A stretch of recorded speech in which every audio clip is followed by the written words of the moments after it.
I'm Krishna Cart, and welcome to Learning by Design podcast, where we guide learners and leaders to craft their success stories through engaging ideas, educated minds, and empowered futures.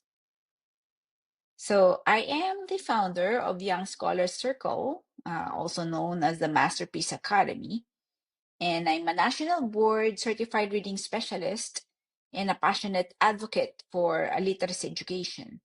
With over 25 years of experience working with families, I've seen firsthand how parental involvement plays a critical role in a child's literacy success. And today's episode is a special one. We're diving into practical, research based backed strategies that you can use to foster a love for reading and writing in your child, whether they're in kindergarten or high school.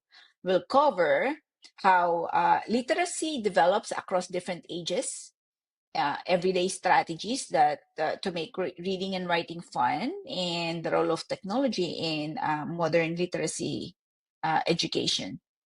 And as you know, literacy development, it has each child undergoes through developmental stages, and they have their own individual learning style. So these strategies, practical strategies that I'll discuss with you, these are not set in stones. These are examples to just help you get it started, just to get the ball rolling. But in the next future, in the next podcast episodes, we will go in depth. Okay. And as you know, we know from research that parents are the most influential teachers in a child's life. A literacy rich home has been shown to significantly improve a child's reading comprehension, writing skills, and critical thinking. And you're probably familiar with this science of reading. According to the science of reading, literacy development is made up of 5 key components, and you will see it here. Phonemic awareness, which is understanding sounds in words. Phonics, connecting sounds to letters. Vocabulary, expanding word knowledge. Comprehension, understanding, and interpreting text. And as parents, our goal is to create an environment where these skills develop naturally and joyfully. Okay, and then of course fluency, it's the automaticity in reading. So all these 5 components play a critical role in child's development. You will notice that phonemic awareness, phonics, those are basically needs to be developed early on, like from kindergarten to second grade. And then the rest will be from third grade onwards. But it's still good to have all of these 5 key components, 5 pillars developed early on. Okay, so here we're going to tackle, not exhaustively, some practical strategies for you. We're going to talk about how to model reading and writing at home, how to create a literacy-rich environment, how to embed literacy into daily activities, and how to utilize technology mindfully. Well, as you know, parents often ask me, how can I make reading and writing a natural part of our daily lives? The good news is it's easier than you think, okay? But it always starts from us as parents. You've got to model reading and writing at home. One of the key things is to start small.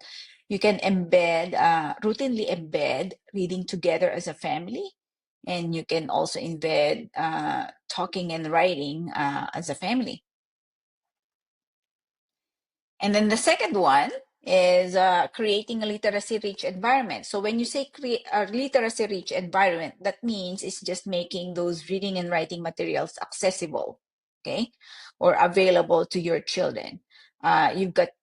It can be filling the bookshelves with your favorite books, or putting baskets in the place where your child usually stays. Okay, bring books. If you travel, you got to bring books and tech on the go. Like, you've got to choose podcast, audiobooks, etc., that you guys can listen while traveling or inside the car. Okay. And the third component is embedding literacy into daily activities. Okay, so number one, read aloud, especially this is good for K to 5. Read aloud and write. So whether your reading and writing should not feel like extra homework, it should blend into daily life. So strategy number one, play word games. Okay. You can try word clouds, coded messages, or rhyming challenges. This builds vocabulary in a fun way. Okay. And read aloud and write. Whether your child can read above grade level books, they would still benefit from reading out loud. So if your student or if your child is reading at a first grade level, you might want to do a read aloud 2 grades above grade level, and then afterwards discuss it with your children to enhance their comprehension, because and critical reading and writing. Okay. And then when you build comprehension, you can see here in the third bubble, in the third circle, you might want to ask creative and critical thinking questions like, what do you think? Or you can discuss the credibility of online sources if you're accessing high quality digital materials. Okay. For grade 6 to 12, one way that you can embed literacy is to have do writing and reading in book discussions embedded. You can embed, say, for example, books versus movies or plays. You can always ask connections, like, what does this remind you of? Pick a portion in a story and then discuss it. Okay. And then it doesn't need to be always book. Like, for example, you can discuss something that you've watched in TV, because we're now into delving into multimodal literacy. So even news articles, talk shows, anything that you watch in TV, even movies. Okay, you can always connect it to the ones that they have read at school, or compare and contrast characterizations in movies. So this is something that that will build their comprehension and vocabulary. Sometimes documentaries, if your child is into National Geographic or travel, any documentaries, that's going to help, especially if you ask deeper questions. You got to talk about issues to encourage critical thinking. Okay, and when you access, and of course we're going to talk about it, this is a good segue for utilize technology mindfully. You might want to embed digital citizenship early on. Okay, what it means is you're just telling them, or guiding them in choosing reliable sources. Okay, because as you know, the internet has a lot of good and bad stuff, and you just have to guide them how to make good choices. Okay. And if they encounter some books that are contrary to your values, then you might want to talk about it. Like, talk about it right away. Okay. Don't allow them to process it, and then let the culture would be their parents. Um, we need to be the real parent, and we need to be the one who will instill values to our children. Okay, and when you use educational apps, make sure it's high quality. Okay, so say for example, take a look at our STEM camps that train them for competitions. That's one way to use technology mindfully, and how they can use how can we embed, like, say for example, reading and writing and in STEM, and problem solving techniques. So all of those academic subjects are embedded into the STEM camps. Okay. And part of utilizing technology mindfully is to strike a balance, okay? Always teach the technology is those are just tools. Don't allow them to be consumed with technologies. Okay, so these are some of the practical strategies that we have discussed.